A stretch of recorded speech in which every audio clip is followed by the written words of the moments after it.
Hi student, welcome back. How are you today?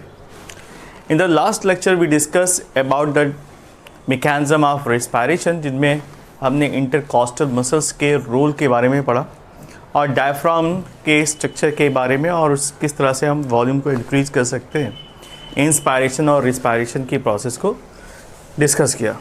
Now today we are going to discuss about the spirometry, that means pulmonary air volume and capacities के बारे में. तो heading डाल दीजिए spirometry.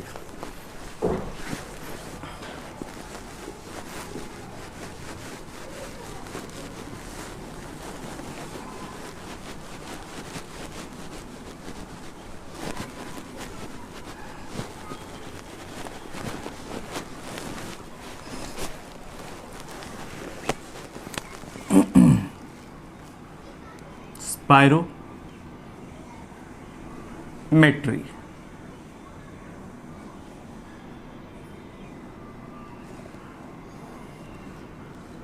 That means the pulmonary air volumes and capacities. Pulmonary air volumes and capacities.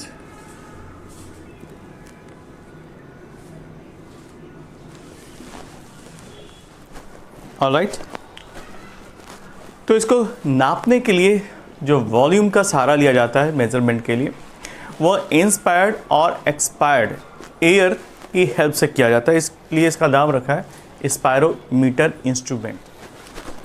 Alright, so the measurement of volume of inspired and expired air by the help of spirometer instrument.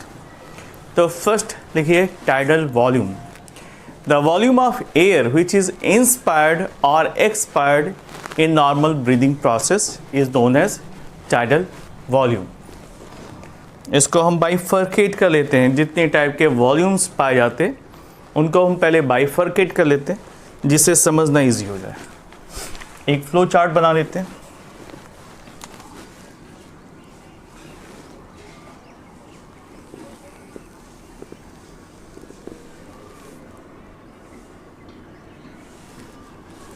तो पहले volume का chart बनाते हैं. ठीक है, पहले volumes then capacities.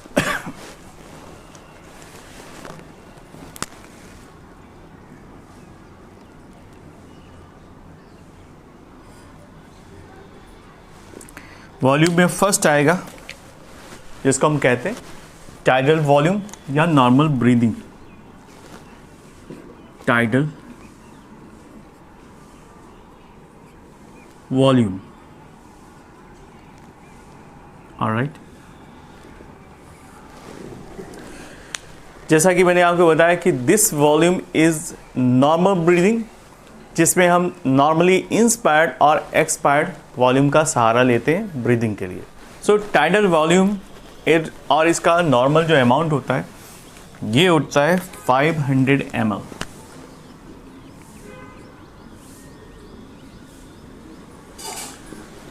So during the normal respiration हम 500 ml जो है इंस्पायर करते हैं और एक्सपायर करते हैं.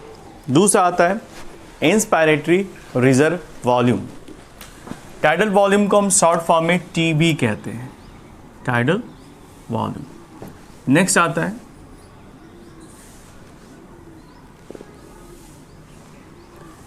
इसको हम कहते हैं इंस्पायरेटरी रिजर्व वॉल्यूम.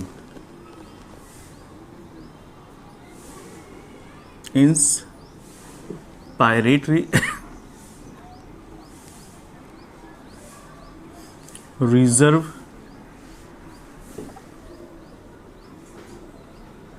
वॉल्यूम. इसको इंडिकेट करते हैं शॉर्ट फॉर्म में IRV.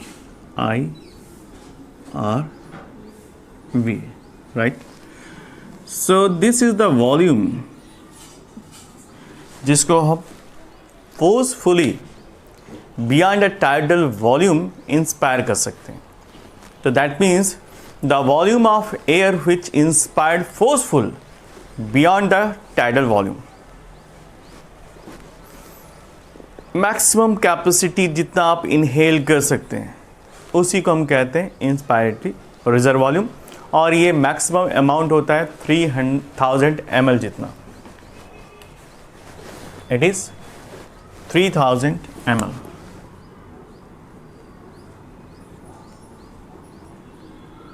दैट मीन्स ये 2500 ml ज़्यादा होता है टाइडल वॉल्यूम के कंपेयर में।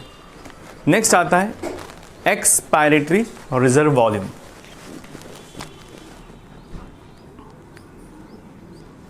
एक्सपायरेटरी रिजर्व वॉल्यूम, इसको इंडिकेट करते हैं ERV से। Alright,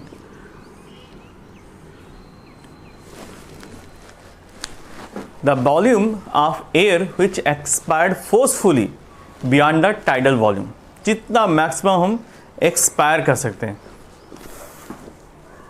you can do it, आप खुद से करके देखिए कि आप मैक्सिमम कितना वॉल्यूम निकाल सकते हैं, उसी को हम कहते हैं एक्सपायरेटरी रिजर्व वॉल्यूम, और इसका अमाउंट होता है 1100 ml। दैट मीन्स हम जितना इंस्पायर करते हैं उससे काफ़ी कम ही एक्सपायर कर पाते हैं। इसका अमाउंट है 1100 ml। नेक्स्ट, इसके बाद नेक्स्ट आता है रेसिडुअल वॉल्यूम। तो volume of air which always remains in the lung, आप चाहे जितना भी फोर्सफुली लंग से एक्सपायर कर लें तो भी जो वॉल्यूम उसमें रह जाता है उसी को हम कहते हैं residual volume. So the amount of air or the volume of air which always remains in the lungs after the forceful expiration, it is called residual volume, और इसका amount होता है 1200 ml।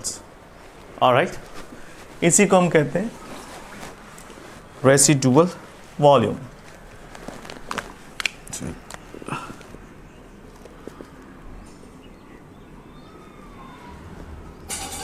रेसिडुअल वॉल्यूम, और इसको indicate करते हैं RV से, और इसका अमाउंट होता है 1200 ml।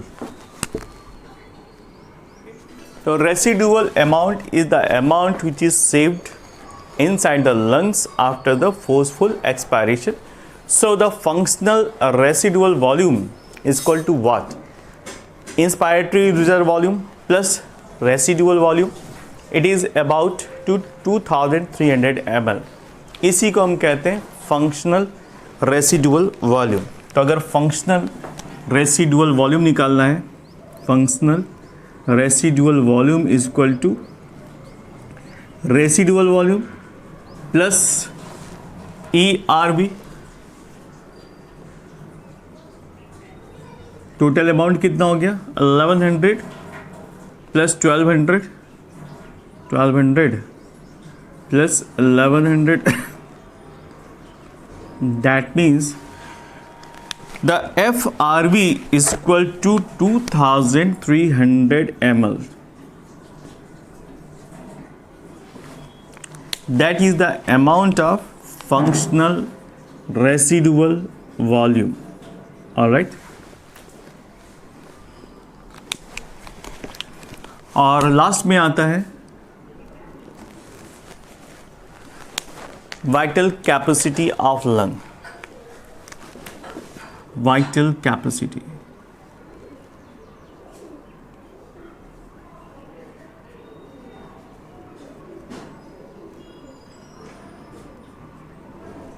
वाइटल कैपेसिटी को VC के फॉर्म में लिखते हैं। तो ये कौन सा वॉल्यूम है? The volume of air which expired forcefully after the forceful inspiration is known as vital capacity. तो जो वॉल्यूम है फोर्सफुली इंस्पायर करते हैं, ठीक है, तो इंस्पायरेशन की वजह से जितना मैक्सिमम लंग्स में एयर फिलअप हो सकता है, उसी को वाइटल कैपेसिटी कहते हैं, राइट। तो this is all about the volumes. Now next heading डाल देते हैं, capacities.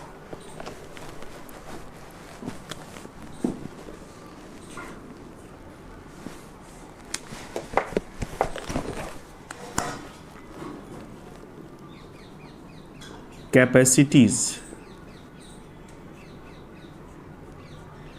According to the capacities, it can be further divided just like that. इसका bifurcation करते हैं। Capacities of lung की, तो फर्स्ट आता है जिसे हम कहते हैं vital capacity of the lung।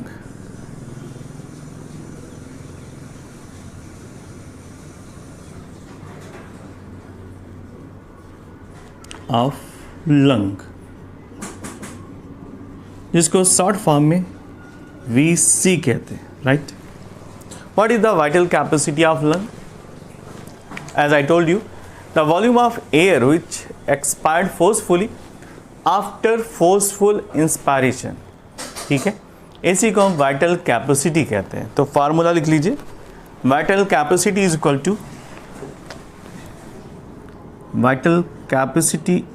To IRV, inspiratory reserve volume, plus forceful लिया है इसलिए expiratory reserve volume, plus it is tidal volume जो नॉर्मली पाया जाता है।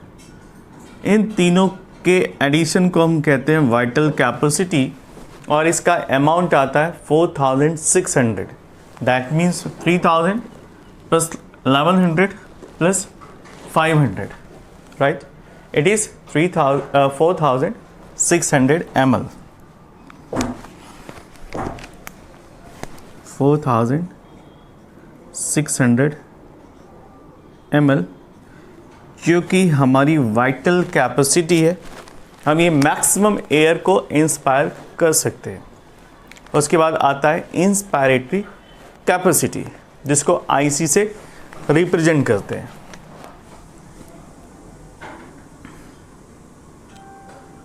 इंस्पायरेटरी कैपेसिटी, और इसको रिप्रेजेंट करते हैं IC से। The amount which we can take maximum, तो यहाँ पर फार्मूला बनेगा IRV plus TV, tidal volume plus maximum inspiratory reserve volume, ठीक है। तो IC is equal to IRV plus tidal volume. अगर हम IRV रखते हैं तो इसका 300 प्लस 500, तो IC हो जाएगी टोटल 3500 ml। तो IC is equal to 3500 ml, that is the capacity of inspiration या inspiratory capacity. Now next, functional residual capacity, FRC जिसे कहते हैं। तो volume of air that will remain in the lungs after a normal expiration. Normal expiration के बाद जो air हमारे lungs में रहती है उसको हम कहते हैं functional residual capacities. Functional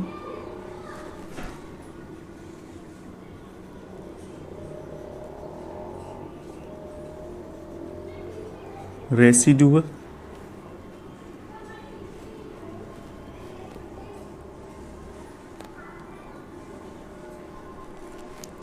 capacity, इसको शॉर्ट फॉर्म में FRC कहते हैं। फार्मूला क्या हुआ, FRC is equal to what? It is ERB plus RB is expiratory reserve volume plus residual volume. ERB plus RB. Now add करिए. ERB is what? 1100, 1200, total हो गया 2300 ml.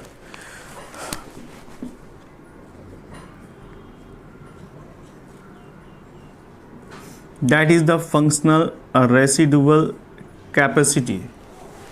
ठीक है. और यही सेम अमाउंट आता है जब हम फंक्शनल रिजर्व वॉल्यूम के बारे में डिस्कस करते हैं, और इसका भी टोटल IRV और ERV का एडिशन है. तो FRC is equal to FRV. Clear? ये बात समझ में आ गई. Next, total capacity of lung.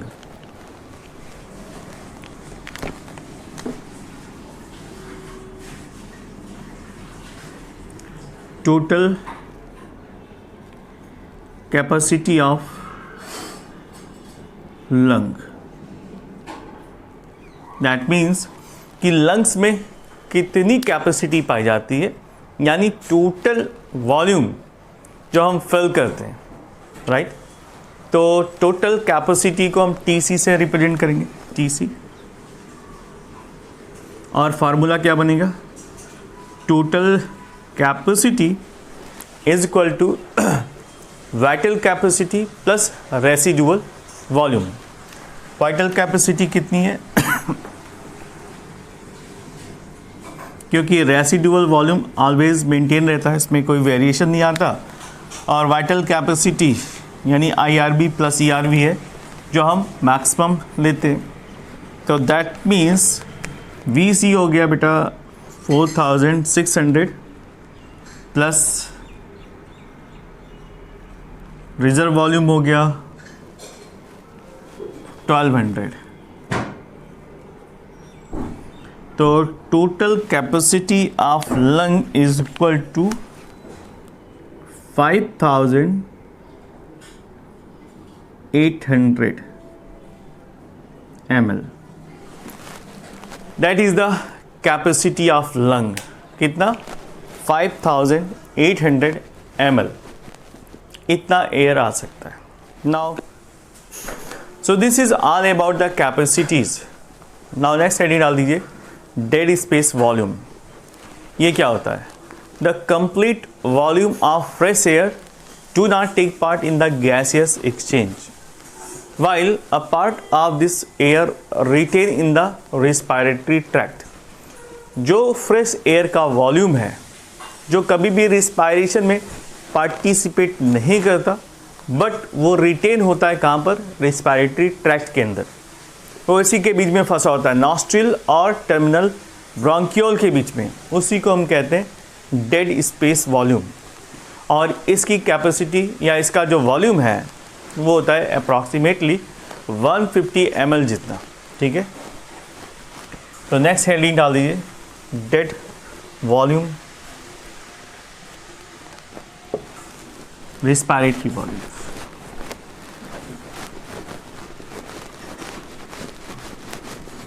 Just a moment.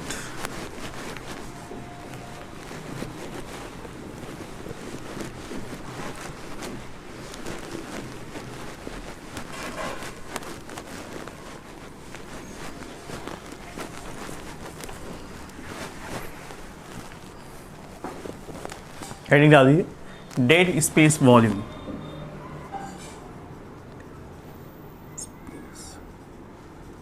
Volume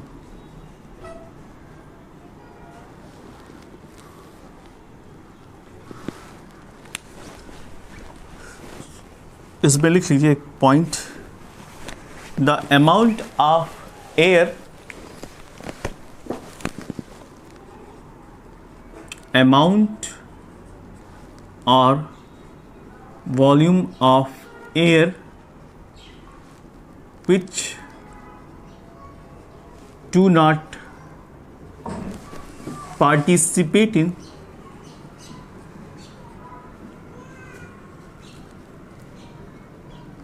breathing.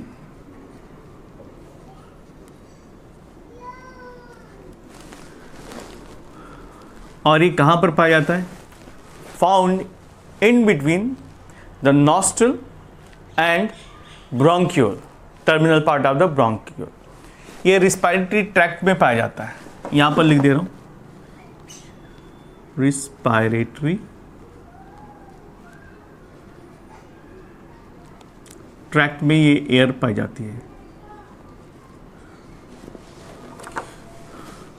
और कहाँ पर? Air between nostril and terminal bronchiole, terminal bronchiole. और इसका अमाउंट कितना होता है? इसका अमाउंट होता है approximately 150 ml, 150 ml. That is the amount which is trapped in between the nostril and terminal bronchiole. इसके बाद नेक्स्ट आता है minute respiratory volume. Volume of air which is inspired और expired per minute in normal breathing is known as minute respiratory volume.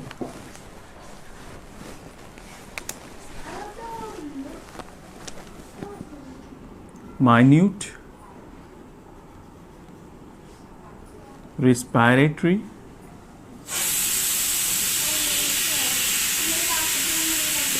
volume, right? It is next point, which is 10th point, 9th and 10th. तो मैंने आपको बताया कि ये वो volume है जो नॉर्मली हम इंस्पायर्ड और एक्सपायर्ड करते हैं, ठीक है।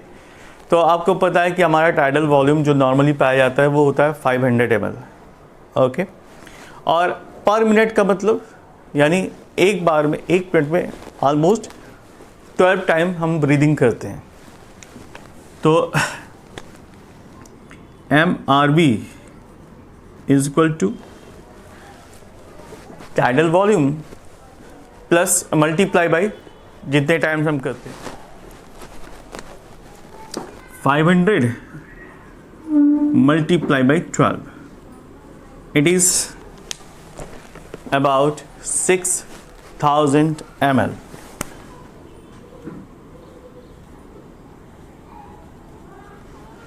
तो MRV यानी पर मिनट हम कितना वॉल्यूम ऑफ एयर को इंस्पायर्ड या एक्सपायर्ड करते हैं। तो हर मिनट हम करीब 12 टाइम ब्रीदिंग करते हैं और 6000 ml जितना एयर को इंस्पायर्ड और एक्सपायर करते हैं। नेक्स्ट आता है एल्वियोलर वेंटिलेशन।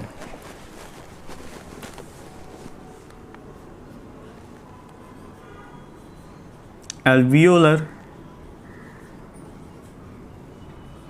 ventilation,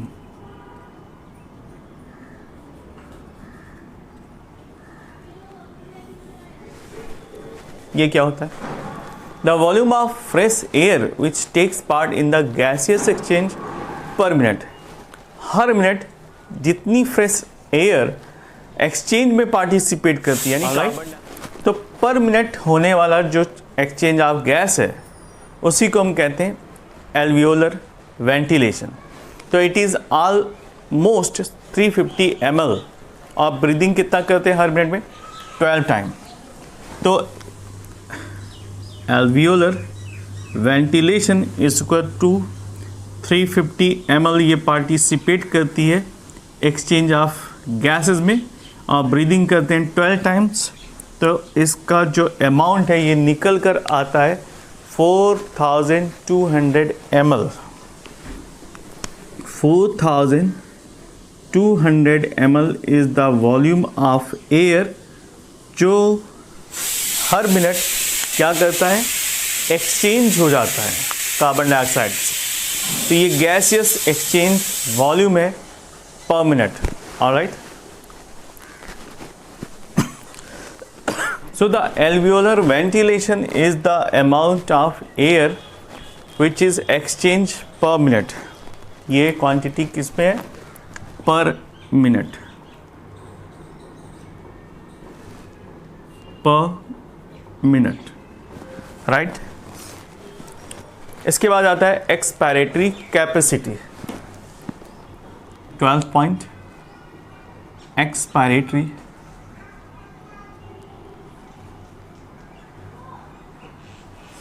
capacity.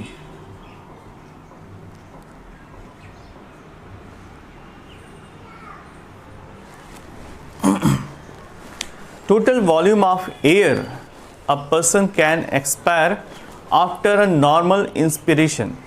जब नॉर्मली हम इंस्पायर करते हैं उसके बाद जो अमाउंट हम बाहर निकालते हैं उसी को हम कहते हैं to expiratory capacity, right. So total volume of air a person can expire after a normal inspiration. So expiration capacity is equal to the volume of expiratory reserve volume and tidal volume. इसको इस तरह से लिख सकते हैं, tidal volume plus ERV. So you can calculate the amount of expiratory capacity by this formula. So this is all about the different type of capacities and volumes of lung. All right.